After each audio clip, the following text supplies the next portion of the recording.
Magandang hapon po sa ating lahat. Mapagpalang araw ng Panginoon. Magpapatuloy po tayo sa ating pag-aaral ng salita ng Panginoon. Kasalukuyan po akong nasa serye ng pangangaral ng mga talinhaga ng kaharian na itinuro mismo ni Hesukristo. Kaya ngayong hapon, isa na namang talinhaga ang ating pag-aaralan. Inayayahan ko ang bawat isa na makibukas sa aklat ng Lucas, Book of Luke, Kabanata 6, talata 46 hanggang 49. Luke chapter 6, verse 46 to 49. Babasahin po natin ang mas kilala sa tawag na The Parable of the Two Builders. Pangunahan ko po ang pagbasa ng salita ng Panginoon sa aklat ng Lucas, Kabanata 6, talata 46 hanggang 49. Sabi rito ng salita ng Panginoon, "At bakit tinatawag ninyo ako na Panginoon, Panginoon, at di ninyo ginagawa ang mga bagay na aking sinasabi? Ang bawat lumalapit sa akin at pinakikinggan ang aking mga salita at ginagawa, itinuturo ko sa inyo kung sino ang katulad niya. Siya'y katulad ng isang taong nagtatayo ng bahay, na humuhukay at pinalalalim ito at nilalagay ang patibayan sa bato. At nang dumating ang isang baha, hinampas ng agos ang bahay na yaon at hindi nakilos, sapagkat natitirik ito na mabuti. Datapwat ang dumirinig at hindi ginagawa ay tulad ng isang tao na nagtayo ng bahay sa lupa na walang patibayan. Laban sa yaon ay hinampas ng agos at pagdakay naggiba at malaki ang naging kasiraan ng bahay na iyon." Saglit po tayong manalangin. Aming Diyos, buong pagpapakumbaba po naming nilalapit ang aming mga sarili sa iyong salita ngayong hapon. Malibang magbigay ka ng kalinawan sa aming pag-iisip, sa aming pangunawa, malayong malayo ito, O Diyos, na aming maintindihan. Kaya nagpapakumbaba kami at inaamin ang aming kahinaan. Ikaw nawa ang magbigay linaw ng mga bagay na ito sa amin. Umaasa kami sa kapangyarihan ng iyong banal na Espiritu sa hapon na ito. Sa ngalan ng iyong anak na si Jesus. Amen. Kagaya ng aking nabanggit kanina, mas kilala ang talinhaga na ating binasa sa tawag na Parable of the Two Builders o ang talinhaga ng dalawang tagapagtayo ng bahay. At itong binasa natin sa Luke chapter 6, mababasa din natin ito sa ibang portion ng scripture. Makikita natin din yan sa Matthew chapter 7. At alam ko, pamilyar tayo dito sa Matthew chapter 7. Ito yung tinatawag nating pangangaral ni Jesus sa bundok o Sermon on the Mount. Di ba? Nagsimula ito sa chapter 5. Sinimula ni Kristo ang kanyang pangangaral sa Sermon on the Mount sa chapter 5, doon sa Beatitudes. Ano nga ba ang ibig sabihin ng tunay na mapalad? At natapos ang Sermon on the Mount o yung pangangaral ni Kristo sa bundok sa chapter 7. At although yung passage sa Matthew 7 ay mas malinaw kaysa dito sa Luke chapter 6, pwede nating i-assume na nasa isang setting lang ito. Both were conclusions of the sermon of Jesus Christ doon sa bundok. At linawin lang natin na itong talinhaga na binasa natin, first and foremost, hindi ito nagtuturo ng grounds for justification. Hindi nito tinuturo anong paraan maliligtas ang isang tao sa pamamagitan ba ng pagtayo ng kanyang gusali properly. Hindi yun ang tinuturo ng teksto. Ang tinuturo nito ay saan nakatayo, saan nakapundar ang ating pananampalataya. Ito yung magpapatunay ng legitimacy nito. At kagaya ng aking nabanggit, si Kristo ay nasa serye ng pangangaral doon sa bundok at itong Parable of the Two Builders, ito yung kanyang conclusion sa Sermon on the Mount. So malinaw, nagtuturo si Kristo sa Sermon on the Mount, napakadami niyang tema, sandamakmak, iba-iba. Yung iba, sa tingin pa nga, walang connection yung pagkasunod-sunod ng tema sa Sermon on the Mount. Pero yung conclusion nun, nagtapos sa Parable of the Two Builders. At magtataka tayo, sa dami ng tema na tinuro ni Kristo, bakit siya nag-end sa Parable of the Two Builders? Anong significance kung bakit kailangan niyang tapusin yung samut-saring tema ng Sermon on the Mount sa isang talinhaga? Bakit hindi na lang siya mag-conclude katulad kung paano nagko-conclude yung mga preacher sa sermon, di ba? Merong point, may introduction, may point 1, may point 2, tapos may conclusion. Bakit hindi niya na lang kinunclude na parang exhortation sa dulo? Bakit kailangan niyo mag-conclude ng isang talinhaga. Isang tanda dyan na makikita natin, dahil nagbibigay si Jesus ng banta, na wag nating i-turn yung mga tema, yung mga pangangaral niya sa bundok, to mere moral and religious advice, na katulad ng ginagawa ng mga Pariseo sa panahon nila. Di ba? Pag nakakarinig sila ng mga turo, ginagawa nilang mga moral advice lang, religious advice. So itong talinhagang ito ay warning na wag nating i-turn yung mga teaching ni Christ into such religious advices and moral indicatives. Ano nga ba yung mga tinuro ni Christ? Bilang recap lang, ano-ano yung mga tinuro ni Christ doon sa bundok? Ano yung mga naging tema niya doon sa Sermon on the Mount? Makikita natin doon, nagsimula yun sa chapter 5, doon sa tinatawag ng Beatitudes. Yung pagiging mapalad. Nagturo din siya ng pagiging salt and light.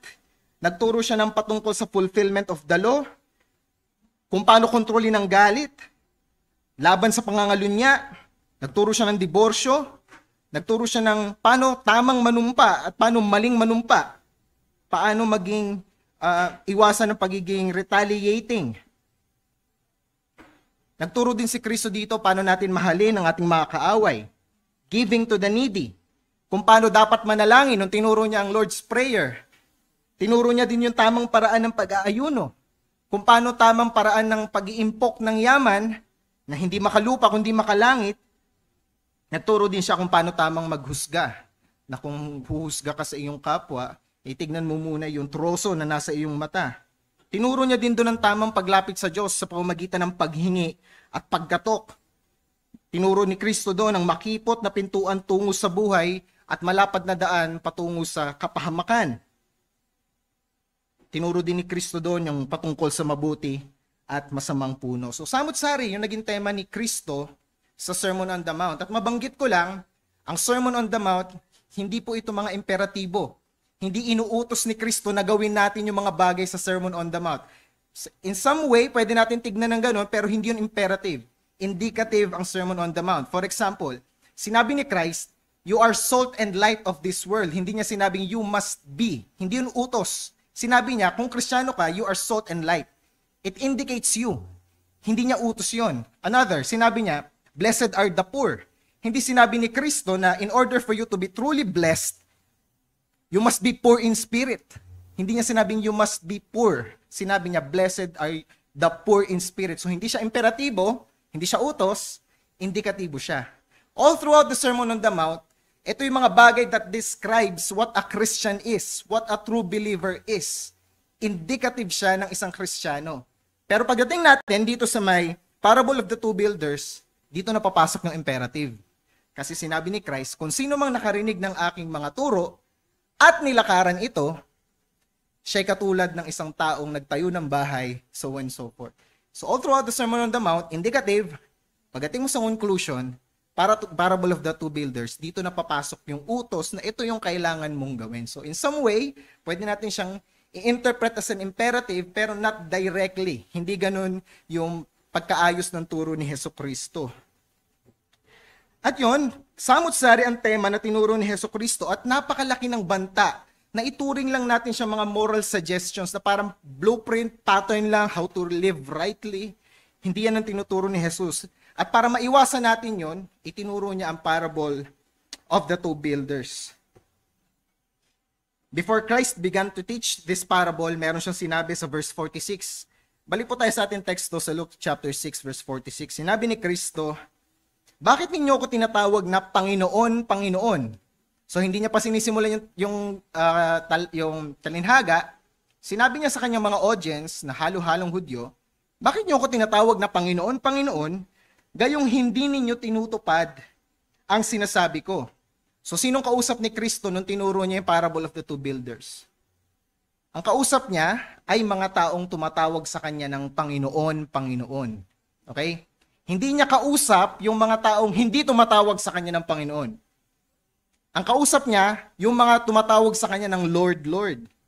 Merong implikasyon niyan, yung repetition ni Christ na sinabi niyang Lord, Lord. Kasi sa kultura ng mga Hudyo, pag sinabi mong Lord, Lord, o kunwari pangalan mo ay James, or James, James, or pangalan mo John, John, John, pag inulit yung pagkatawag sa'yo, Ibig sabihin, yung tumatawag na yun sa'yo, merong close relation sa iyo. Di ba tayo, pag meron tayong close relation, tayo mga Pinoy, pre o tol, di ba? Hindi mo naman tatawagin pre o tol ang isang tao na hindi mo naman close. Usually, binibigay mo yung honorific na yon sa mga ka-close mo lang. Ganon sa kultura nating Pinoy. Pero hindi ganon sa kultura ng mga Hudyo. Pag tinawag mo ang isang tao ng 2 ulit yung pangalan niya, para mo siyang tinatawag na tol o pare. It indicates a close relationship. So sinasabi ni Christ, bakit niyo ako tinatawag na parang meron tayong close relationship? Na parang associated tayo ng matagal na panahon na. Kung hindi nyo naman tinutupad ang aking mga sinasabi. Makikita natin yan sa scripture, maging si Abraham nung tinawag siya ng Panginoon sa Ur of Chaldees, sa Genesis chapter 22 verse 11, twice din tinawag ni Yahweh si Abraham. Sinabi niya, Abraham, Abraham. I mean, nung nandun siya pala sa bundok ng Moriah, nung akma niya ng sasaksakin sa dibdib ang kanyang anak ni sa Isaac bilang handog, 2 ulit na tinawag ni Yahweh ang kanyang pangalan. Indicates close relationship. Maging si Moises, nung doon sa burning bush, 2 beses binanggit ni Yahweh ang pangalan niya, Moises, Moises. Malapit na yung Easter, malapit na yung Holy Week, maririnig natin ito, di ba? Si Christ sa Matthew chapter 27, verse 46, sumigaw si Kristo nung nasa krus. Sinabi niya doon, my God, why have you forsaken me? Indicates close relationship ni Christ sa kanyang Father. So ito yung Hebrew language na pagpapakita ng close relationship. So, ang target audience ni Christ, hindi pala mga unbelievers. Ang kausap niya sa parable na ito ay mga churchgoers.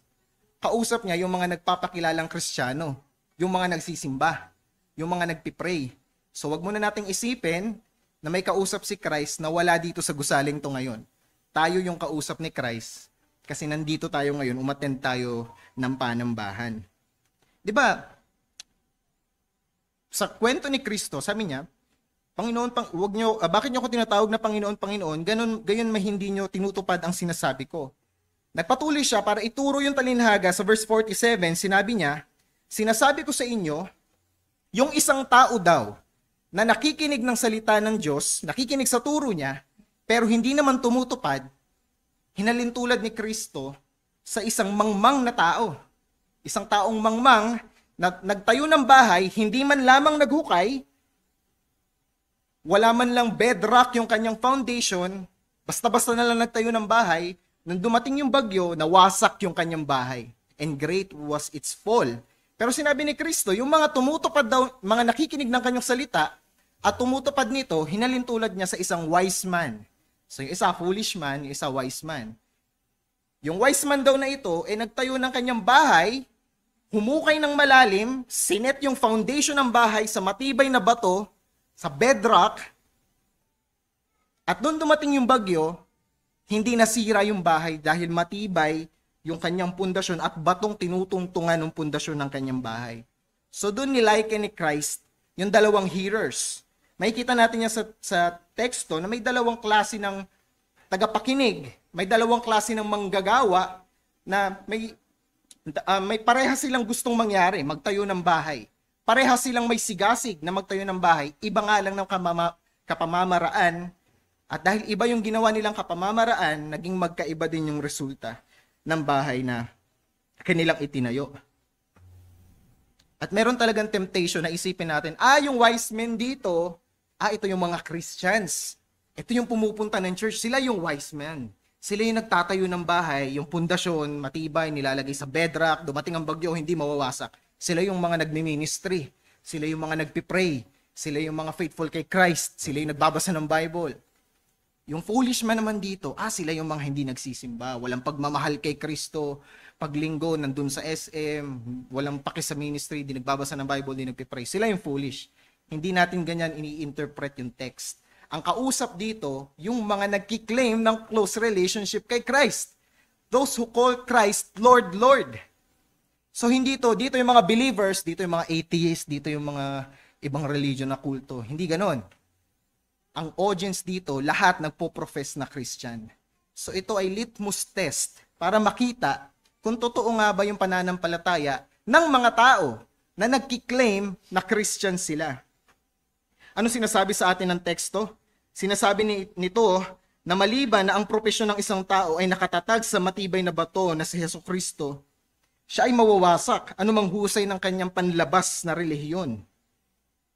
Nakita rin natin na ang pakikinig ng katotohanan, wala itong kabuluhan kung ang pagsunod ay hindi naman namamataan. Kagaya din ng mga unang tagapakinig ng talinhagang ito, naway matulungan tayo ng ating pagninilay na ito ngayong hapon na susuriin ang pagiging totoo ng ating propesyon sa liwanag ng salita ni Kristo. Kaya aking iniprepresenta sa inyo mga kapatid ang pangunahing mensahe natin ngayong hapon. Ang panggap na pananampalataya na nagbabalat kayo sa masigasig na pagmiministeryo ay nagre-resulta sa pihadong pagkawasak. Pag sinabi nating pihadong pagkawasak, perilous destruction, malalang pagkasira. Yan ang ibig sabihin nun. At para mas maunawaan natin yung talinhaga, titignan natin hatiin natin ito sa dalawang bahagi. Una, makikita natin dito ang pundasyon na nagpapakita ng pananampalataya. Tignan muna natin ito. Ang pundasyon na nagpapakita ng pananampalataya. Makikita natin yung two types of builders. The wise builder and the foolish builder.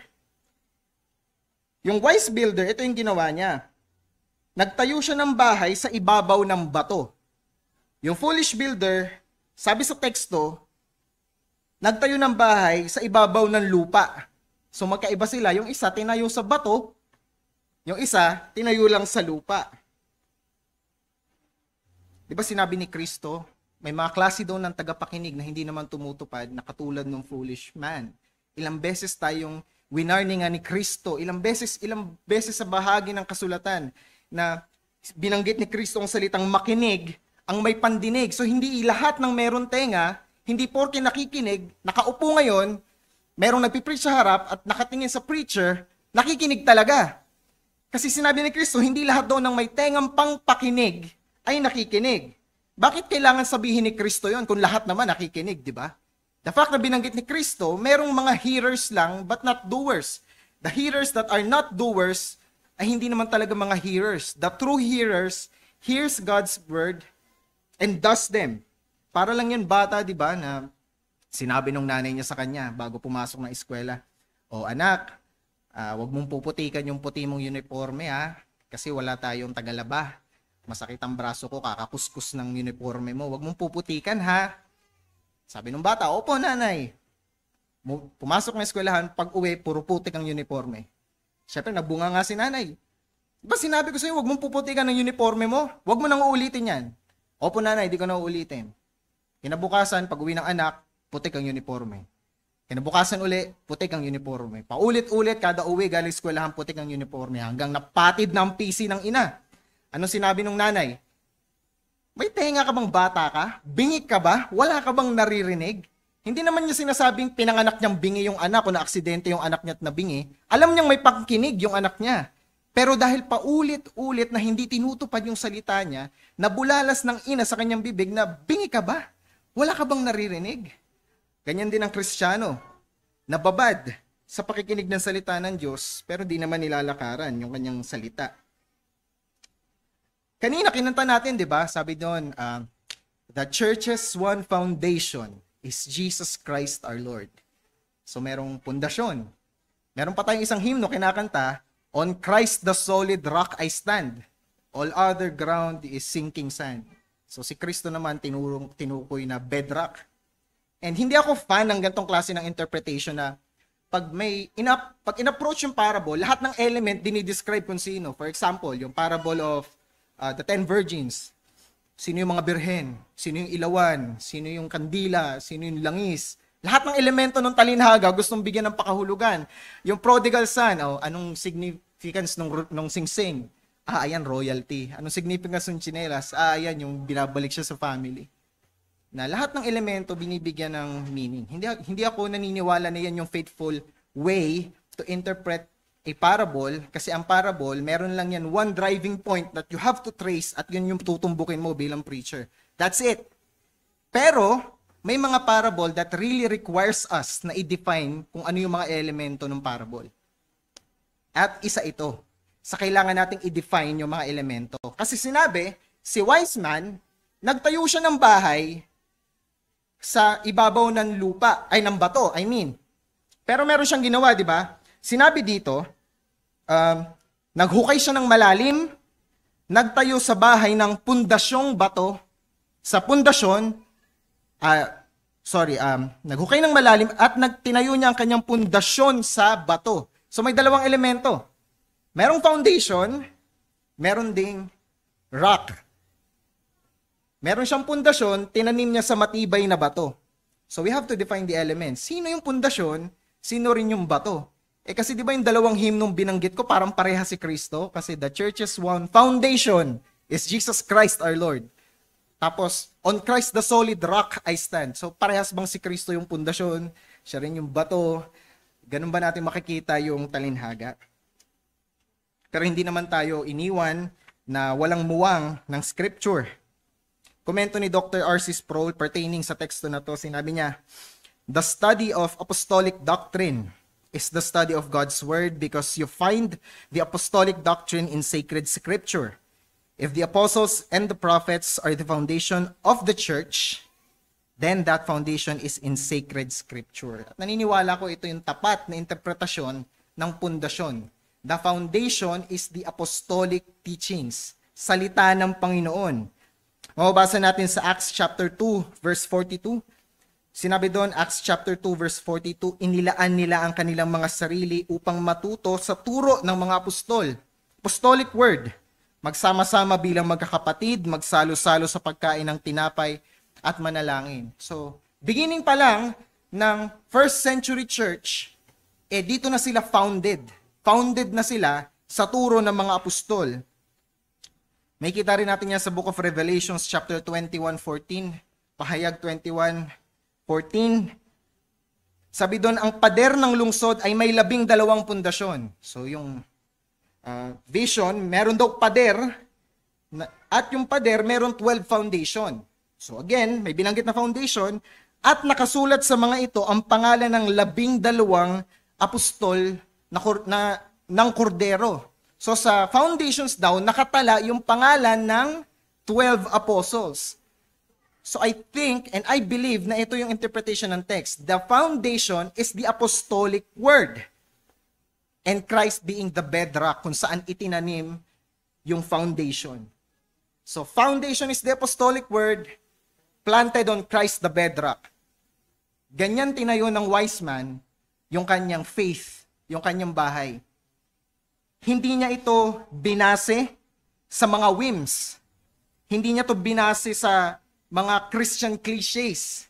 Hindi siya yung kanyang pananampalataya hindi nakabase sa mga Christian cliches na narinig niya, God loves the sinner but hates the sin. Sinush niya yung scripture, consistent ba yun? Hindi. God abhors the sinner. Yun pa ang sinabi ng scripture. Hindi niya rin yung binase sa kanyang experience. Hindi nakabase ang kanyang pananampalataya kung sa anong gumana na para sa kanya. Hindi siya pragmatic. Hindi niya niliken ang kanyang Christian faith sa anong gumagana sa corporate world. Hindi niya niliken ang kanyang Christian faith kung anong gumagana sa secular world. Binase niya ang kanyang faith, ginround niya ang kanyang faith kay Christ on the apostolic word. Not even on vision, sa mga panaginip at mga kung ano-anong nakita ng mga tao kung saan-saan na wala naman sa Biblia. Diligently, this wise man searches the word of God para ma-sure niya, masigurado niyang yung faith niya ay nakaplanta kay Kristo Jesus. At hayaan niyo ako mga kapatid na i-address ito. Madalas kong napapansin na meron lagi tayong, ang ilan, hindi ko naman nilalahat, na attempt na pag-awayan ng testimony at theology. And it hurts my heart. Hindi magkaaway ang theology at testimony. May mga tao nagsasabi, magaling lang yan sa theology, magaling sa mga ganyan. Pero palpak ang testimony. Nangyayari yan, nakakalungkot. Pero dahil ba dyan, pag-aawayan na natin yung dalawa? May mga nagsasabi naman, hindi man ako magaling sa theology, hindi ako nag-aaral ng salita ng Diyos, pero matuwid naman yung paglakad ko bilang Kristiyano. Still mali. Di ba tinuturo ni Pastor Jeremiah dito sa Sunday School? The heart cannot perform what the mind did not comprehend. Hindi kayang gawin ng puso mo kung hindi naman napanghawakan ng isip mo una. Dito muna manggagaling, tsaka ka makakalakad bilang Kristiyano. Hindi magkalaban ng theology at ang testimony. Huwag natin sanang pag-awayin yan. Meron ako narinig na sinabi ng isang mananampalataya na, maganda na yung testimony ni kapatid, kaso hindi pa siya malalim sa salita ng Diyos. Kaya niya na yan, kaya niya na yung easy part na lang kasi nagawa niya na yung hard part. They are equally hard. Mahirap lumakad kay Kristo at mahirap pag-aralan ng salita ng Panginoon. Equally hard yan. Huwag nating, ito mas mahirap, ito mas madali. Kaya pag sasabungin natin, no. Nakikita natin yung wise man, equal sa kanya, yung understanding niya ng apostolic word, theology, planted on Christ's testimony. So merong harmony yung theology and testimony sa buhay ng wise man. Hindi niya pinag-aaway yung dalawa. Sana wag din tayong gumawa ng mga false dichotomy sa dalawang bagay na yan. Parehas mong kailangan niyang kapatid kung Kristiyano ka. Hindi ka makakalakad ng tapat kay Kristo kung hindi ka malalim sa kanyang salita. Ayan yung emphasis kanina nung morning sermon, di ba? Emphasis on the word of God. Ayun ang matalinong tao. Ayun ang madunong na tao. Ganun niya tinanim ang kanyang bahay, ganun niya tinayo. Founded on the apostolic word, grounded on Christ, the bedrock. Pero ano naman yung paraan ng pagtayo ng hangal? Paano niya tinayo ang kanyang bahay? Ang hangal, nagtayo siya sa ibabaw lang ng lupa. Hindi ko kailangan maging civil engineer para malaman na pag nagtayo ka ng bahay, pinatong mo lang sa lupa, wala man lang hukay, walang pundasyon. Hindi ko kailangan maging civil engineer para malaman na pinakamahinang bagyo, sira yung bahay mo. Aatras yung bahay mo. Wasak yan sa pinakamahinang lindol. Pero ganun yung mangmang. Ganun niya ginawa. Kung yung wise man, naghukay ng malalim, so diligently sinearch niya yung salita ng Panginoon, inalam niya yung apostolic teaching, etong foolish man, sabi sa verse 48, kung yung sa verse 48, tinuko yung wise man and dug deep, sa kanya walang nabanggit. Ni hindi man lamang siya naghukay, hindi nagsaliksik. Hindi siya lumakad sa mga pangangaral na palagian niyang naririnig na. Hindi siya founded on the apostolic word. Hindi rin siya grounded on Christ, the solid bedrock. Anong sinabi ng James chapter 1 verse 22? Sabi ni Santiago, chapter 1 verse 22, kung ito'y pinakikinggan lamang ninyo, pertaining sa salita ng Panginoon, ngunit hindi ninyo isinasagawa, dinadaya ninyo ang inyong sarili. So sinabi ni James, kung tagapakinig ka ng salita ng Panginoon pero hindi ka doer, hayaan yung gamitin ko yung salita, loko-loko ka sa sarili mo. Pinaglololoko mo yung sarili mo. Sinabi ni Santiago. At sana walang ganyan ng testimonya sa atin. Sabi sa Ezekiel chapter 33 verse 31, sama-sama nga silang pupunta sa iyo upang pakinggan ka. So yung Israelita, sama-sama daw sa temple para pakinggan ng Diyos. Sama-sama silang pumupunta sa iyo para pakinggan ka, ngunit hindi naman nila isinasagawa ang kanilang naririnig. Pupurihin nila ang iyong sinasabi, ngunit kasakiman din ang nagahari sa kanila. Sa lumang tipan, ganyan na ang mga tao. Sa bagong tipan, ganyan pa rin ang mga tao. Anong testimonya mo bilang mananampalataya? Paano ka lumalakad sa mga katotohanang naririnig mo? Monday to Saturday. Meron bang reality yung truths na naririnig mo sa pulpit during Lord's Day? I'm afraid, lalo yung mga men na tumatayo dito sa pulpito, scripture reading, prayer, worship leader, preaching, o anuman, street preaching, anumang ministry na meron tayo, I'm afraid, nakabisado lang natin yung religious language. Marunong lang tayo ng religious lingo. Na pag umakyat tayo ng pulpito, alam natin gamitin yung salitang, tago mo siya sa likuran, lumalapit kami ng buong pagpapakumbaba. Papakumbaba kami sa harap mo, O Diyos. Pero hindi naman talaga galing sa puso. Napakatulin magbanggit ng Soli Deo Gloria pero wala namang inward reality sa puso. Kabisado lang yung religious language. For the sake of ministry, para maging kagamit-gamit, kinabisado yung mga lengguwahe na ganun. Pero hindi naman talaga galing sa puso. Mga kapatid ko, especially the men, I hope hindi ganyan tayo pag umakyat tayo ng pulpito. Nawa yung bawat lumalabas sa bibig natin tuwing nagpapagamit tayo. Kahit sa puntong ito na nagsasalita ako sa harap ninyo, nawa galing talaga sa puso. hindi lang siya basta bulalas lang para lang makitang napakagaling mo magsalita. Nawa hindi rin tayo merong two modes. Monday to Saturday, nasa regular mode. Pagdating ng Saturday night, kailangan paghandaan ng Lord's Day, Christian mode. Pag uwi ng bahay, tapos ng Lord's Day, matutulog na, back to regular mode, Monday to Saturday. Para lang maging functional ka sa church, meron kang Christian mode. Nawa hindi ganun ang testimonies natin, mga kapatid. Sinabi ni J.C. Ryle, open sin and avowed unbelief no doubt slayed their thousands, but a profession without practice slays its tens of thousands. Manigurado tayo, mga kapatid, ng ating mga paglabas na anyo ng pagkarelihiyoso ay dumadaloy mula sa isang panloob na realidad na pagiging nakatatag kay Kristo, Christ-groundedness. Noong year 2012, naglabas ang National Geographic website ng isang article patungkol sa lugar ng Venice, isang maliit na city sa northern eastern part ng Italia. 'Di ba? Sikat yung Venice na yan, ginaya pa nga yan doon sa may BGC, yung Venice Grand Canal. 'Di ba? Yung meron doon gondola. Etong Venice na ito, naglabas yung National Geographic ng article na ang title ay Visit Venice Before It's Too Late. Bisitahin na daw natin ang Venice bago mahuli ang lahat. Anong reason? Bakit? Sabi kasi dito na yung Venice, although it is known for its breathtaking bridges, gondola rides, atmospheric streets, and carnival celebrations, nagsasuffer ito ng structural dilemma na tinatawag nating subsidence. So ang ganda-ganda niya. Diba? Dinadayo yan ng mga tao sa iba't ibang panig ng mundo. Pero kahit napakaganda niya, sinabi ng National Geographic, bisitahin nyo na bago mahuli ang lahat kasi nagsasuffer siya sa subsidence. Ano yung subsidence? Unti-unting bumababa yung bayan yung city ng Venice. At may mga oras a day na nalulubog siya sa tubig. Sabi nila, 50 to 100 years, baka hindi na makita yung bayan ng Venice. Hindi na sila makikita ng kaapu-apuhan nyo. So habang buhay kayo, bisitahin nyo na. Kasi yung ganda niya malilipas na pagkalipas ng ilang panahon. Unti-unti siyang lumulubog sa Adriatic Sea. Kapatid, katulad ka ba ng City of Venice?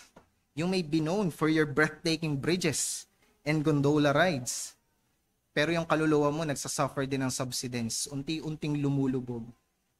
Kasi katulad ng bayan ng Venice, ang foundation mo gawa lang sa kahoy na nakatanim sa dagat. Hindi grounded kay Kristo.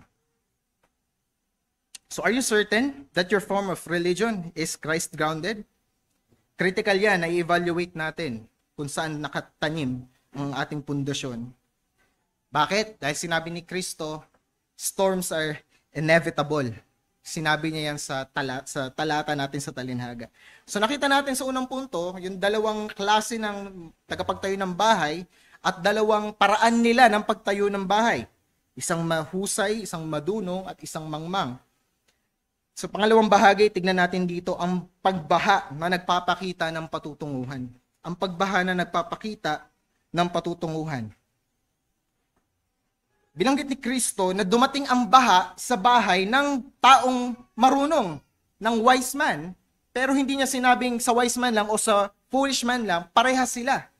So foolish ka man o wise ka man, parehas dumating sa kanila yung baha. Anong pinapakita sa atin ng teksto? Pinapakita niya na regardless, true man ang faith mo, panggap man ang faith mo, hindi tayo binibigyan ng guarantee ng Diyos ng isang Christian life na napaka-smooth. Walang sakit. Lahat yan ay pinangako kahit sa pinakatapat niyang tupa. Anong sinabi ni Christ? In this world you will face many tribulations. But take heart, I have overcome the world. So may pangako siya na tagumpay na daw siya sa mundo, pero may pangako pa rin siya that you will face tribulation. No, sabi ni Christ, you will face many tribulation. So hindi ka lang pinangakuan ni Kristo na nagtagumpay siya, pinangako niya sa iyo ang storms. At kailangan natin ng storms. Huwag nating i-rebuke ang storms of life. Why? Kasi ito yung means ng Diyos para ipakita kung saan yari yung pundasyon mo. Yung wise man, dumating sa kanya ang bagyo, na-reveal yung pagkayari ng bahay niya. Sa foolish man, dumating ang bagyo, na-reveal yung pagkayari ng bahay niya. Means to ng Diyos para i-reveal yung genuineness ng pananampalataya ng mga Kristiyano. Di ba pag nakaranas tayo ng mabibigat na problema, pinakaunang nabubulalas ng bibig natin sa prayer, help. Di ba? Masama bang humingi ng tulong sa Diyos? I'm not saying that. It is normal for us to ask help because we are helpless without God. Pero wag sana tayong magmadaling humingi lang ng tulong para ma-ease yung pain natin. The first thing that a Christian should do pag dumating ang storms in life ay i-trace yung kamay ng Diyos. I-trace yung kanyang muka. Baka kasi may lesson. Baka may pagtuturo. Baka may pagtutuwid. Baka may pagpapalo na pinapakita ang Diyos na kailangan mong maunawaan muna ngayon kasi sa susunod mong paglakad bilang Kristiyano, kailangan tangan-tangan mo na yung aral na yun. At kung di mo matututunan the easy way, Christ will teach you the hard way in the future. So, trace mo muna yung kamay ng Diyos. Trace mo muna yung kanyang palad. Anong tinuturo mo sa akin, O Diyos, bakit ko to nararanasan? Then ask for help. Hindi masamang humingi ng tulong, pero wag sana tayong magmadali. I-discern muna natin wisely kung anong tinuturo sa atin ng Diyos, bakit niya pinaparanas yung mga storms in life. Sa parable na ito, yung delubyong dumating sa wise man and foolish man, sa wise builder and foolish builder, ni-reveal nun ang tunay nilang groundedness. Yung isa na-reveal na grounded on the solid rock, yung isa na-reveal na walang ground at all. Sabi sa 1 Corinthians chapter 3, 13 to 15, nakibuklat to kayo sa akin. 1 Corinthians chapter 3, 13 to 15, sabi doon ni Apostol Pablo, makikilala ang uri ng gawa ng bawat isa sa araw ng paghuhukom, sapagkat mahahayag sa pamamagitan ng apoy ko nung uri ang ginawa ng bawat isa. Kung ang itinayo sa ibabaw ng pundasyon ay hindi masunog, tatanggap ng gantimpala ang nagtayo noon. Ngunit kung masunog naman, mawawalan siya ng gantimpala, gayon man maliligtas siya, kaya lang ay para siyang nagdaan sa apoy. And I know this is in the context of church discipline, but the principle remains. Ginagamit ng Diyos itong purging ng storms to reveal kung ano talaga yung basihan ng ating pananampalataya. Ganon din ang sinabi dito sa 1 Peter chapter 1 verse 6 to 7, 1 Peter chapter 1 verse 6 to 7. Ito'y dapat niyong ikagalak. Kahit na maaring magdanas muna kayo ng iba't ibang pagsubok sa loob ng maikling panahon. Ang ginto, bagamat nasisira, ay pinadadaan sa apoy upang malaman kung talagang dalisay. Gayon din naman ang inyong pananampalataya, na higit na mahalaga kaysa ginto, ay sinusubok upang malaman kung ito'y talagang tapat. Sa gayon kayo'y kapupurihan, dadakilain at pararangalan sa araw na maihayag si Jesucristo. So makita natin, itong purging process of bringing storms sa ating buhay ay means ng Panginoon not to destroy us, not to leave us in despair, kundi para lalo tayong magtiwala sa Kanya, ma-reveal ang ating Christ-groundedness at tumibay yung ating pagiging Christ-grounded. At huwag mong i-expect, mananampalataya, as long as you are alive, you will face storms. Di ba? Yan ang testimony ni Apostol Pablo. Maybe the holiest man who ever lived. Ba sinabi niya, we are persecuted, not abandoned, crushed down, but not destroyed. You can't get any better than to be Apostle Paul. Yet, as holy as he is, yun yung testimony niya. Sinong pinaka-prime example? Our Lord Jesus Christ. Ni isang kasalanan never ginawa. Perfectly holy. Perfectly righteous. But for the joy set before him, endured the cross, despised the shame. Yan ang testimony ni Kristo. The wise stood the tempest, not because of the strength of his structure, but the stability of his ground. Hindi yan dahil sa tibay ng pagkagawa mismo nung wise builder. Kasi diba, pag tinignan natin yung talinhaga, may temptation tayo na i-credit natin na kung bakit hindi nasira yung bahay, i-credit natin sa builder. Ang husay ni builder. No. Yung strength ng structure niya, nakabase kung kanino niya tinanim.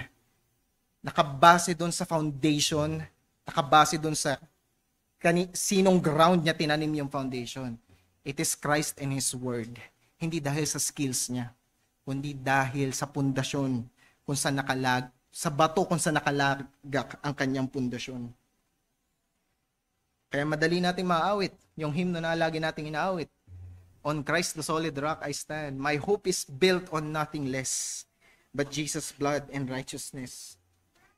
Ayun ang pinatunguhan nung wise man, nung wise builder na nagtayo ng kanyang bahay sa matibay na bato na si Jesucristo. Pero hindi yun ang pinatunguhan ng bahay ng hangal. Anong nangyari sa bahay ng hangal? Nawasak. Sinabi dun sa huling talata ng ating binasa, verse 49, Luke chapter 6. Sinabi doon, and great was its fall. Hindi lang basta nawasak. Sabi, great was its fall.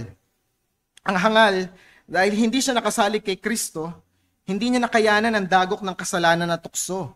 He will pursue in the facade of holiness, but the all-seeing eyes of the Lord knows all His works and will be revealed by their fall. Kung ang wise man, dahil grounded siya sa apostolic word, tuwing bumubugso sa kanya ang temptation, dumubugso sa kanyang trials and difficulties, mabilis siyang babalik sa salita ng Panginoon to find comfort there. But the foolish man, hindi ganun. Pag dumating ang temptation, hindi niya maaalala na sinabi ng Panginoon sa kanyang salita na resist the devil and he will flee from you. Hindi niya malalaman yun.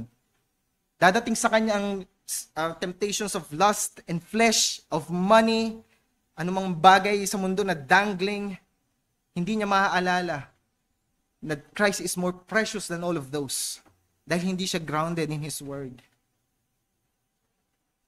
Hindi niya maaalala pag merong temptation of adultery or fornication.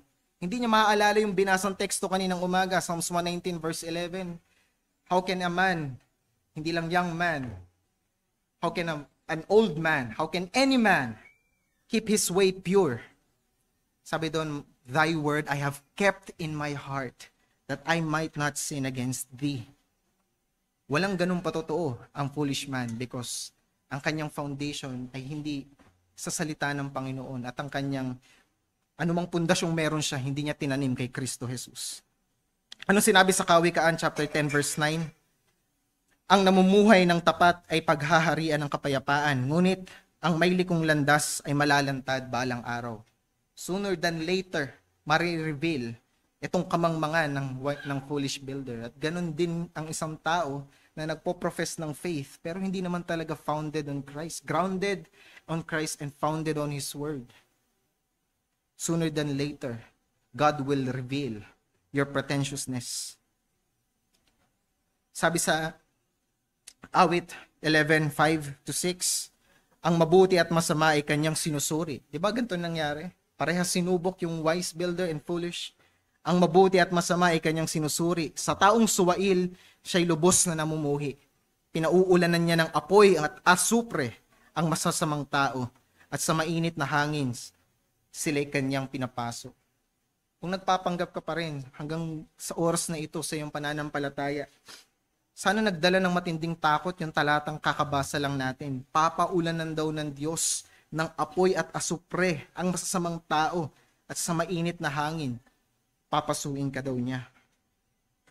Maaari mong maloko ang mga kasama mo sa simbahan.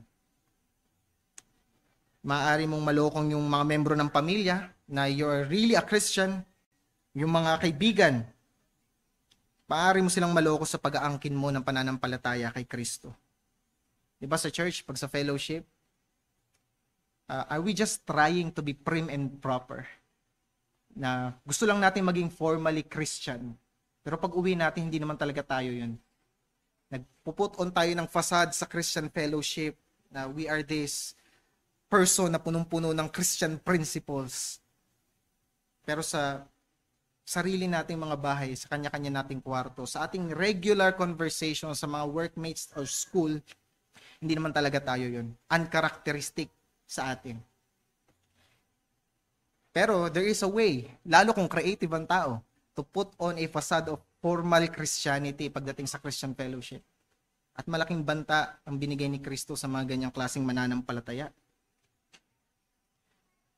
Ang propesyon mo ba ay nananatiling totoo sa dagok ng kasalanan, tukso at laman? Maaari kang maglibot sa lahat ng sulok ng mundo habang ginagawa ang lahat ng gawaing pangmisteryo na posible, habang sumisigaw ng Panginoon, Panginoon sa tugatog ng iyong baga. Ngunit lahat ng yan ay walang pakinabang sa iyo kung hindi ka tunay na nakasalig sa dugo at katwiran ni Kristo. Siguro, up to this hour, nakapag-go on ka naman sa Christianity mo, pretending that you really are a Christian. Baka may position ka pa sa church, baka may office ka pa, baka may ministry pang pinahawak sa'yo, pero hindi ka naman talaga ikaw yan. You're just putting on a facade. At hanggang ngayon, hindi ka pa rin winawasak ng Diyos. So, huwag mong isipin na nalampasan ka ng Diyos o na kinukonsinti ka ng Diyos. Consider this as God's grace for you, na hindi ka pa niya nare-reveal until now. At hindi pa short ang grasya ng Diyos sa iyo para magsisi ka. Open sinners are at least not trying to hide their sins in the eyes of the public, but unconverted ministers will receive a greater punishment. For they heard and spoke of a great amount of truth, but did not abide in them. Kaya bilang application, mga kapatid, my fellow believers, let us savor this sweet truth that no matter how violent the blows of sin, temptation, and flesh may be, our solid rock will never fail us. Diba meron tayong thinking, ewan ko kung lahat kayo, nag-stumble na sa thinking na ito na, yes, mananampalataya ako ngayon, in my 20s, in my 30s, tatalikuran ko kaya si Kristo pagdating ng 50s? Darating kaya ako sa point, nakakalimutan ko na siya. Malamlam na sa akin lahat ng bagay. Magbabackslide na ako in my 60s. Will I finish my Christian race na masasabi kong, I have kept the faith.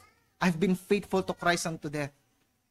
Diba, may lingering fear sa mga Christian na baka dumating ang point na talikuran ko si Kristo. May mangyaring malala na magdesisyon akong ayoko na maging mananampalataya. You have this fear. Nawa itong talinhaga na pinag-aralan natin na magbigay ng comfort sa iyo. As long as you are grounded on Christ, no storm of temptation, no storm of backsliding will ever destroy your faith. Ito yung assurance ni Christ sa lahat ng tunay na grounded sa Kanya. Anong sinabi ni Kristo? Yung mga tupa daw niya ay nasa Kanyang palad and nobody, no one can snatch them away from my hand. So this is your security, my dear brethren. As long as you are in Christ, pinanghahawakan ka niya. Hindi dahil sa tibay ng faith mo, how fickle you are. Pinanghahawakan ka niya dahil sa character niya. He is faithful to hold you and He will not let you go despite of your weakness. But stay faithful unto death. That must be your testimony. Diba meron tayong hymno na inaawit at napakaganda sana na ito yung ating magiging closing hymn. Yung hymno ni W.C. Martin, sinabi niya doon, mighty tides about me sweep, perils lurk within the deep, angry clouds overshade the sky, and the tempest rises high. Still I stand the tempest shock. Paano niya daw na-stand yung tempest shock? For my anchor grips the rock, and it holds, my anchor holds. Blow your wildest then, O gale, on my bark so small and frail. But by His grace, I shall not fail, for my anchor holds, my anchor holds. And brothers, let us take time to reflect itong sa ating mga pagmiministeryo, to our ministrations. Nawa hindi lang tayo hearers, but doers of the word. Hindi tayo nawa mga hipokrito na nagpapakitaan lang tuwing linggo. May we be genuine. Itong mga bagay ba na sinasalita natin, mga great truths about Christian faith, realidad sa ating personal na paglakad. May we be sober-minded and let us pay close attention to our Christian walk. Ayan ang warning sa ating Apostol Pablo. Test yourself. Let us be sober-minded sa mga bagay na ito. But my dear friend, kung nandito ka ngayon, sabi ko nga hindi kausap ni Kristo yung mga nasa labas. Ang kausap niya yung mga nasa loob.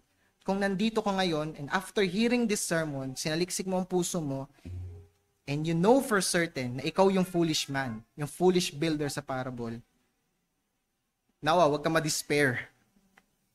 The grace of Christ is abounding even to the most pretentious. Nawa ito yung panawagan na magsisi ka na ngayon. Dumating ka sa tunay na pananampalataya, tunay na pagsuko kay Hesus Kristo.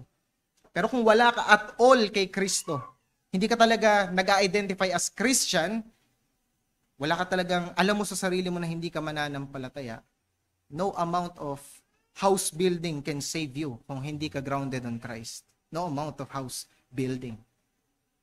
Pwede mong kunin yung lahat ng effort ko sa ministry mula nung bata ko up to this moment, effort sa ministry ni Deacon Lorenzo, effort sa ministry ni Deacon Gan, ng lahat ng kapatiran, lahat ng pananampalataya, lahat ng Bible knowledge, lahat ng prayer time, put it in a box. Harap mo sa Diyos Ama. So sabihin mo na, ito, nakolekta ko, akin na to.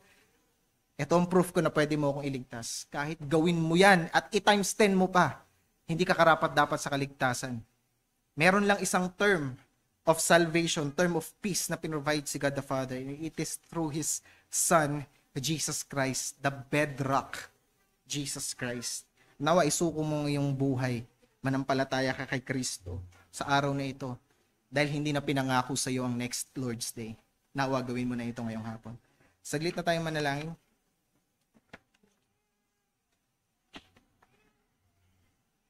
Aming Diyos, salamat po sa iyong salita. Aming dalangin, O Diyos, na maging tunay ang aming paglakad sa harapan mo. Malugod ka nawa, Panginoon, sa aming pananampalataya ayon sa ginawa ng iyong anak na si Hesus Kristo sa kapangyarihan na kaloob ng banal na Espiritu Santo. Salamat, Ama, sa ngalan ng iyong anak na si Jesus. Amen.